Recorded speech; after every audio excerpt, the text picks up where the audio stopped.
Welcome back to the deep dive. Today, we're getting into a set of sources that really define human resilience, taking us straight into a philosophy that was forged in, well, the absolute hottest fires of human experience. Yeah. I think we have to start with the quote that just captures the entire mission here. It's often credited to Nietzsche. He who has a why to live can bear with almost anyhow. That quote is, it's everything for this discussion. Frankl held it so close. And our sources today, they really do center entirely on the psychiatrist Viktor Frankl, and mostly from his masterpiece, Man's Search for Meaning. And what an extreme laboratory of human psychology that book came from. I mean, for anyone who might not know, Frankl was an established psychiatrist in Vienna who survived 3 years in 4 different Nazi concentration camps. Right, including Auschwitz and the Dachau. And in that time, he lost his wife, his parents, his brother, just gone. So our mission for this deep dive is to really trace how that experience, that absolute nadir of human suffering, the complete stripping away of everything, how it ended up validating his whole theory, logotherapy. Which is what, exactly? It's the idea that our primary motivation as humans isn't pleasure, it's not power, it's the fundamental will to meaning. And his own story, it isn't just an anecdote, it's the ultimate existential proof of his clinical work. Okay, so let's unpack that journey. It has to start with the immediate, just the visceral shock of arriving at the camp. He gets to Auschwitz packed, 80 people to a train car? 80 to a car with 1,500 strangers. The dehumanization was instant. He talks about the train pulling in and seeing that infamous selection process, sometimes called the finger game. This is where you have these exhausted, terrified people standing in front of an SS officer who's, well-fed, immaculately dressed. Exactly, the ultimate judge. And his hand, just a simple, leisurely movement, decides life or immediate death. A point to the left, a point to the right, and Frankl figured about 90% of his transport was pointed left. Straight to the crematorium. Straight there. And what's so chilling is that these buildings, these symbols of industrial mass murder, had the word bath written over the doors in different languages. Those people were dead within hours. And in all that chaos, as they're being stripped naked and shaved, Frankl is still clinging to one single thing from his old life. His scientific manuscript, his life's work. He'd managed to smuggle it in. Yeah, these notes for his groundbreaking book. And he asks a veteran prisoner, a foreman who seems to get the system, if he could possibly keep this one roll of paper. And the response is just devastating. The foreman just looks at him, this naive psychiatrist with a mix of pity and cruel amusement, and just bellows the one word that was everywhere in the camp. Shit. Shit. And that was the moment Frankl said he had to mentally strike out his entire former life. There was nothing left but his naked existence. It's the forced realization that nothing from his old world matters anymore. His job, his savings, his life's work, all just meaningless. Right. And that shock, it eventually fades. And it gives way to the second psychological phase, which is apathy. And apathy in this context, it's not just, sadness. It was a required defense mechanism, wasn't it? It was an emotional anesthetic. The mind had to blunt feeling just to survive. Frankl describes watching these daily horrors, like seeing a man die, and then other prisoners immediately stripping the still warm corpse of clothes and food, and he felt almost nothing. That emotional death was required. It was required to sustain that primitive existence. And if that defense failed, if you couldn't become apathetic, you were lost. You mentioned there was a camp term for that, for someone who'd lost the will to live. They were called the Muslim. It was a term for a person who was just miserable, emaciated, who had mentally and physically given up. The fight was just gone. Completely. And once someone became a Muslim, everyone knew. They knew that person would be sent to the gas chambers almost immediately.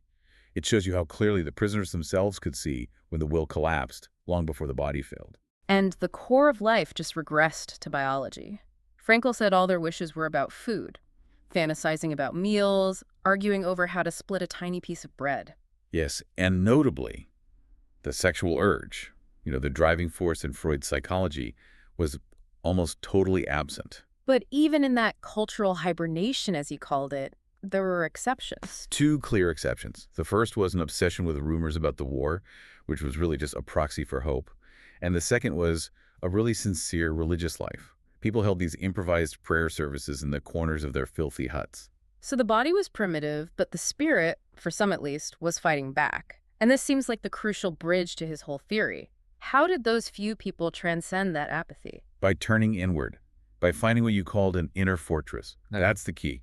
Frankl saw that people with a rich intellectual or spiritual life, even though they suffered just as much physically, their inner selves were often less damaged. They had a refuge. They could retreat to a world the SS guards just couldn't touch. He has that really powerful personal example when he was marching to a work site in the freezing cold.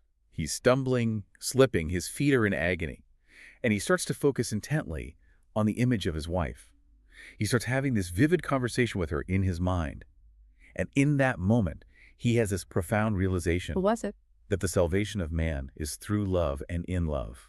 But, I mean, how is that different from just nostalgia or wishful thinking? How does that become a survival tool? Because it wasn't just a memory.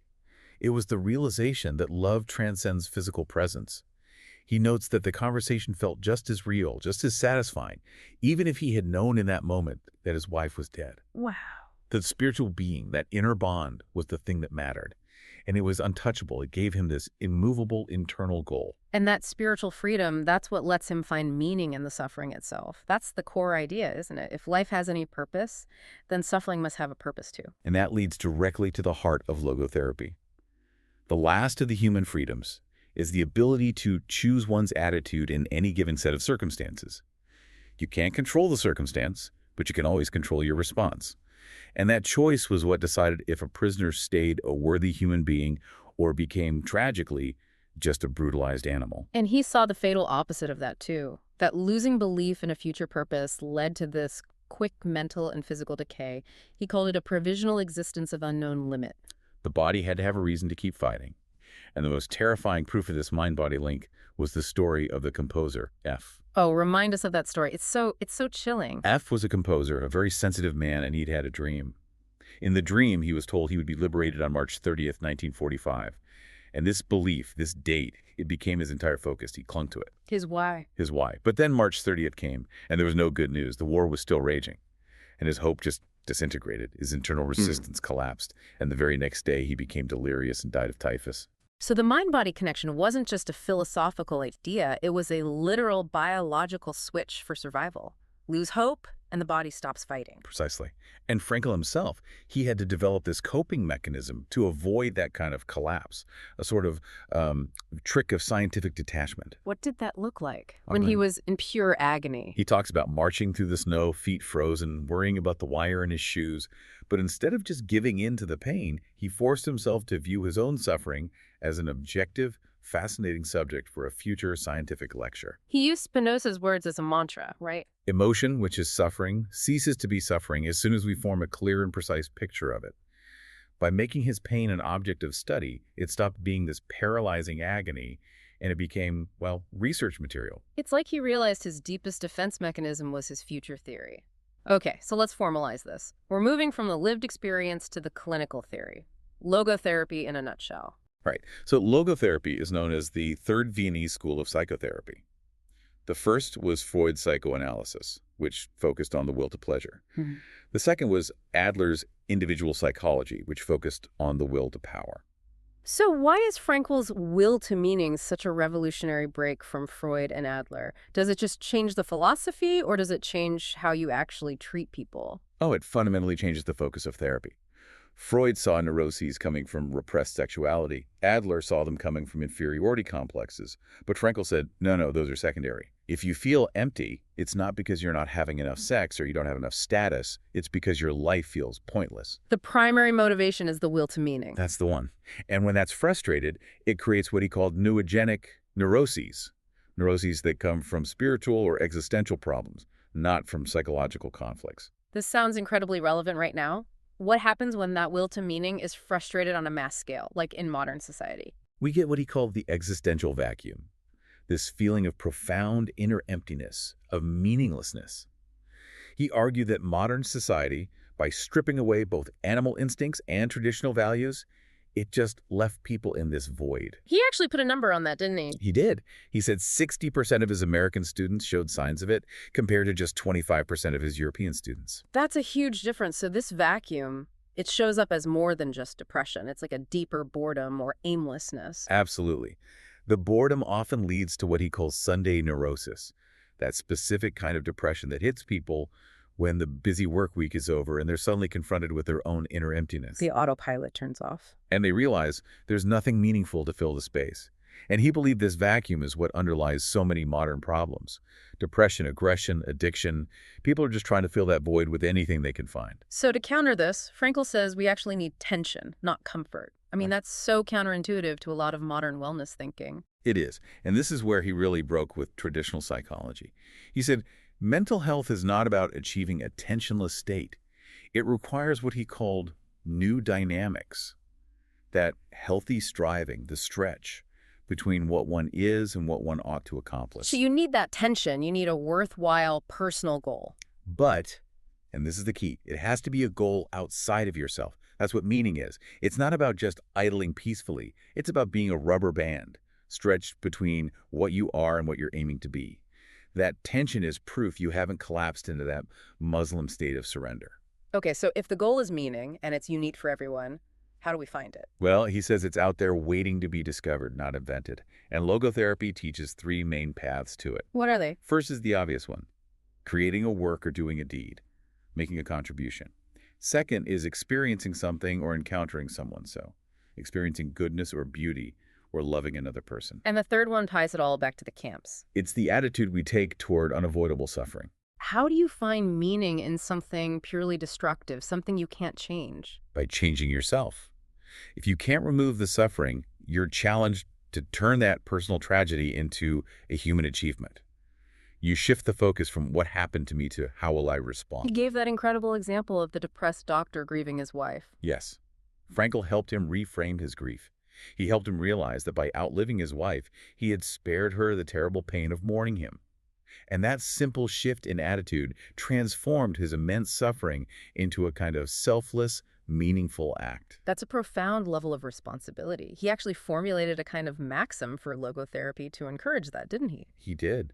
It's designed to just confront you with the finality of your choices. He said, live as if you were living already for the second time and as if you had acted the first time as wrongly as you were about to act now. Wow. It forces you to see your current choices as irrevocable history. It forces you to realize that your past isn't lost. It's stored.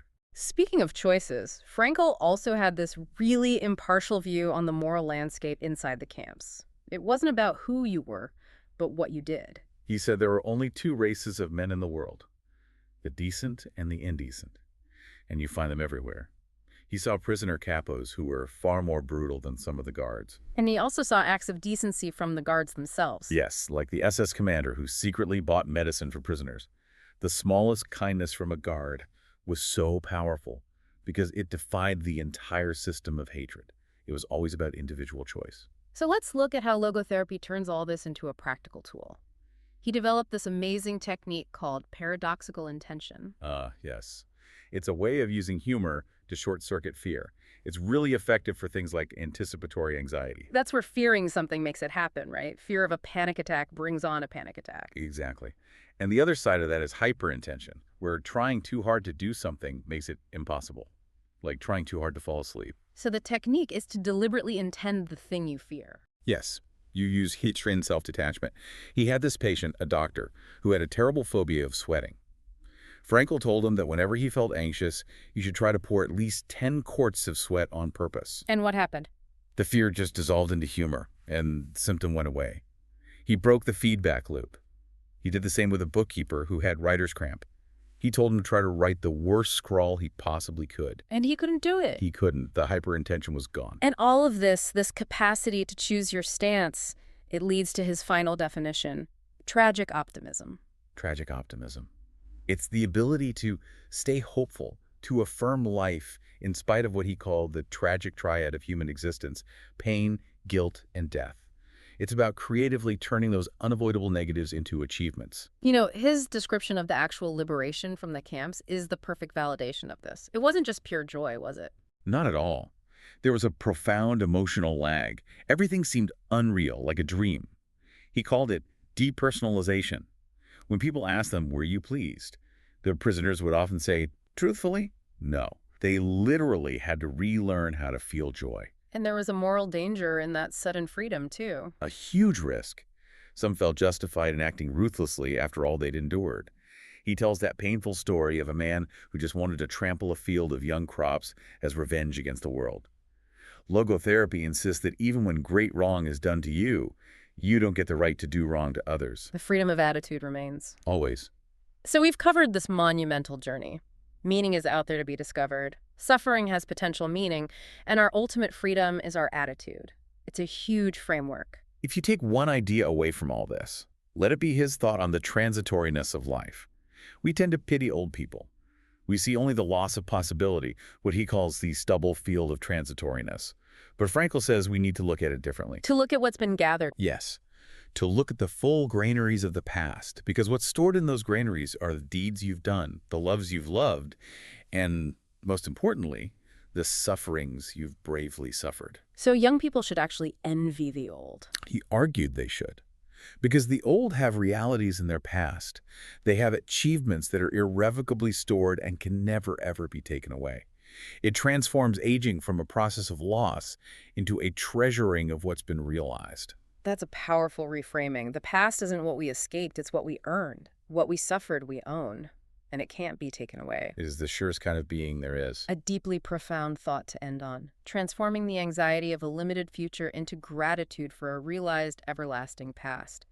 If you're feeling that existential vacuum today, maybe the key isn't finding an easy solution, but choosing a challenging tension. My pleasure. Until the next deep dive, keep striving for your meaning.